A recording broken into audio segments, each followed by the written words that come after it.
see, an economy built to last is one where we encourage the talent and ingenuity of every person in this country. It means we should support everyone who's willing to work, and every risk taker and entrepreneur who aspires to become the next Steve Jobs. In his State of the Union address, President Obama pegged America's future on innovation and technological progress. We're taking a hard look at some of the promises the president made last night, from immigration reform to clean energy. Are they realistic? To discuss, Vivek Wadhwa, entrepreneur and researcher who has written extensively on immigration reform, joins us now from Stanford. And here in the studio is Rick Marini, CEO of BranchOut, a job search network that operates through your Facebook network. Our editor-at-large, Cory is also with us as well. Gentlemen, welcome. Really looking forward to this discussion. Now, we know that the president has spent a lot of time in Silicon Valley. There's that famous picture of him sitting down for dinner between Steve Jobs and Mark Zuckerberg. So we know that they've had his ear for the last several months. Let's take a listen to something the president talked about last night, a problem with there not being enough workers to fill certain jobs here in the U.S. Growing industries in science and technology have twice as many openings as we have workers who can do the job. Think about that. Openings at a time when millions of Americans are looking for work. Rick, with the data that you're seeing, how bad is the engineering shortage in the Valley? Here in Silicon Valley, it is definitely a major shortage. There's definitely a gap between the amount of jobs available and the skill sets that are here in Silicon Valley or anywhere in the U.S. Major shortage, especially on technology. There's that very long article in the New York Times about Apple's outsourcing its jobs to China. They said that it took 15 days to find 9,000 engineers for a big product that they were working on. It would have taken 9 months to do that here in the U.S. Charles Duhigg wrote that great piece in the New York Times. You know, it's the cost of hiring those kinds of workers in this country. It's interesting because it's so much better than it might be in Europe, but it's so much worse than it would be in Asia. Vivek, what can we do to get workers in the U.S. that have the right skills for these lucrative jobs? You know, the president is right about the fact that the American workers don't have the right skills, because I've talked to many CEOs. For example, Andrew Liveris, the CEO of Dow Chemicals. He was talking about the fact that he's tried several times to bring major manufacturing back to the United States, but they can't hire the right people. What we need to do is think outside the box. You know, right now we offer people, a year or two of unemployment insurance. Instead of unemployment insurance, why don't we offer them scholarships to go and get vocational training at community colleges, retrain the American workforce so they do indeed have these skills that are needed for manufacturing. If we had the skills here, and if we fix the currency imbalance, very likely manufacturing would come back because it makes sense to have it here. Rick, what do you think? How do we train more workers in the U.S. to be able to fill these jobs and fill this gap? There's a couple different things we can do. One, we need incentive plans for the companies to have financial incentives to want to hire these people.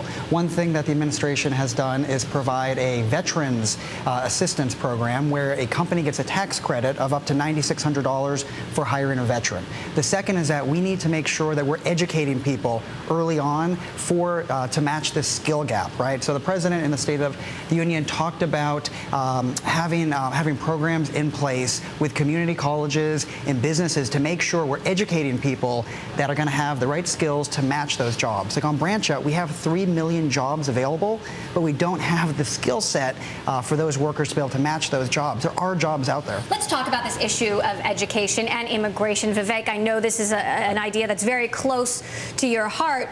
People do have the right skills when they graduate here in the United States, but then they have to go back home to their home countries where they invent jobs. The president also addressed that last night. But the president used words versus taking action. And this is the problem I have with the Obama administration. They keep saying the right things so they can come to Silicon Valley and raise money like they did before. But there's no action happening. There's been no positive legislation. We have tens of thousands of people leaving the United States every couple of months to go back to India and China, and many of them are starting their companies over there versus over here. So we're not expanding our economy. So I'm skeptical about what the president is saying on immigration.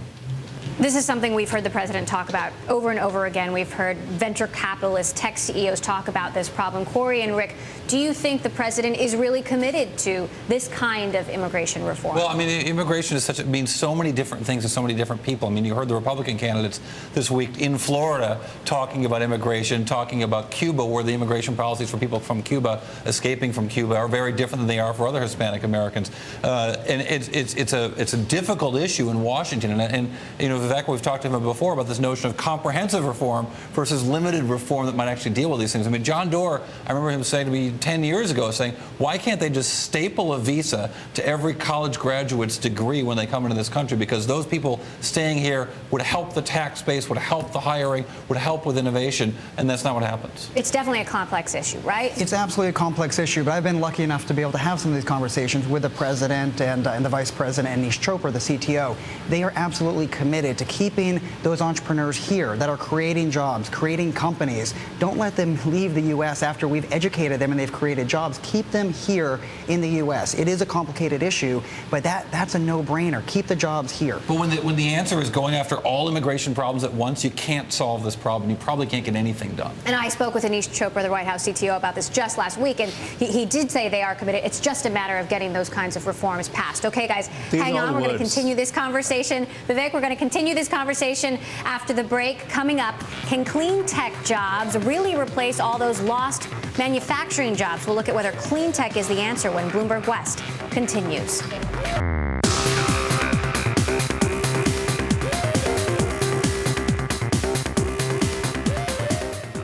This is Bloomberg West. I'm Emily Chang. We're talking about the president's State of the Union address. Lots of emphasis on bringing manufacturing jobs back to the United States. The president also reaffirmed his vision for a clean technology sector to replace those manufacturing jobs that have left the United States. Here's what he had to say. This country needs an all-out, all-of-the-above strategy that develops every available source of American energy.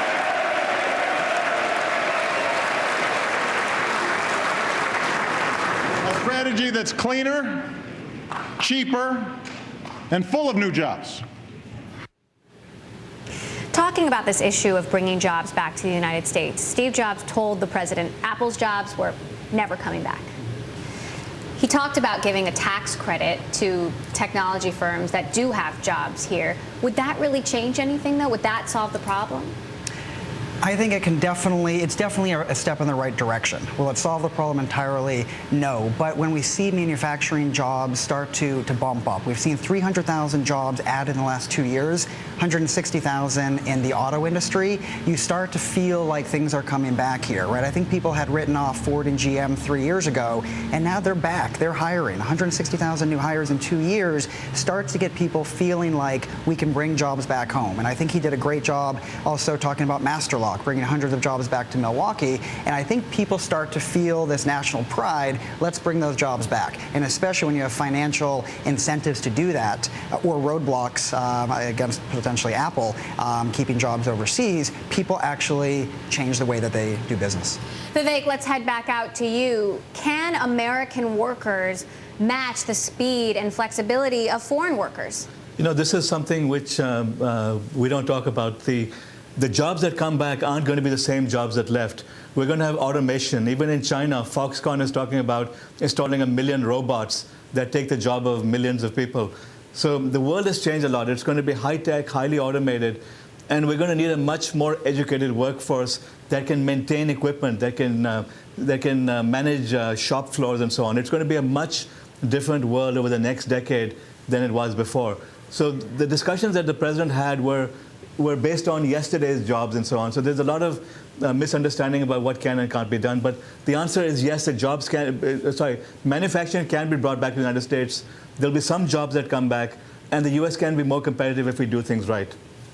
But part of the problem that has been discussed is that the United States isn't training workers anymore with these kinds of skills. Well, that's exactly the biggest problem here we have here. Jobs, yeah, I mean, as the jobs, what kind of jobs are they, and who can fill those jobs, and what do we do about the people who actually can't go to college or don't go to college? What kind of jobs are there for them as well? I mean, the notion that manufacturing leaving and we replace it with a service economy, it'd be great if everyone can come to Silicon Valley and become an engineer, but not everyone's going to have those skills. And to have a dynamic economy that's gone from its manufacturing base to a different base, we still need jobs for everyone. I agree. Let's talk about the clean tech sector, because the president in the past and last night had a lot of hope for the clean tech sector and the jobs that sector might create. Let's take a listen to what he had to say. I guess we don't have that sound bite, but I could do an imitation. No, I won't. I'd like to see that, Cory. But really, Rick, why hasn't the clean tech sector created the jobs that the government was hoping for? Sure. Clean tech investment is a big, big investment. So you're making big long-term bets, and I just don't think the funding has gone into that yet to be able to create all these jobs. I think there's plenty of talent in the U.S. that could be retrained.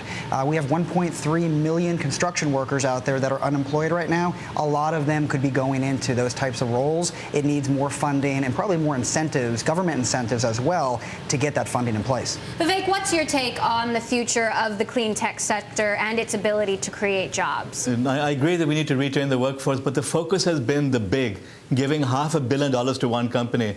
Instead of that, maybe we should give $5 million to 100 companies and focus more on startups and entrepreneurship, because we're assuming that all clean tech has to be mega hundreds of millions of dollars. It doesn't. We can come up with innovative new solutions which do an end run on the existing technologies and don't require the same type of massive investments. We need to turn our entrepreneurs loose. This is what America's greatest strength is in the ability of people to innovate. People come out of nowhere with brilliant new ideas. They create new industries. So we should be thinking small rather than these mega bailouts for these mega big companies. Start up 100. I would rather have had GM and Ford go bankrupt and have had 1,000 new startups coming out of it. We would have had more Tesla-like companies that would have changed the entire dynamics of the automotive industry. That's the type of thinking we need in this country. The president did talk a lot last night about startups and entrepreneurship, but this brings us back to the central question, which is, does technology destroy more jobs than it creates? Rick? It absolutely creates more jobs. Absolutely. I think the way that we're going to get jobs back in the U.S. is matching the technology with the job, right? A lot of the really low-skill jobs probably have been outsourced to China, right, as the Apple example is. But the more high-tech jobs, matching technology innovations that happen here in the U.S. with a highly skilled workforce in the U.S., that's how we get out of this recession. That's how we create more jobs. That's the future of the U.S. employment. Well, the central message of Bloomberg West is that technology matters not just to technologists, it matters to all business. So the ways that technology changes things, the jobs that go away, the changes that technology wrought affect every business in this country and beyond. All right, gentlemen, thank you so much for this discussion. Rick Marini of BranchOut, our editor-at-large, Cory Johnson, and Vivek Wadhwa out there at Stanford.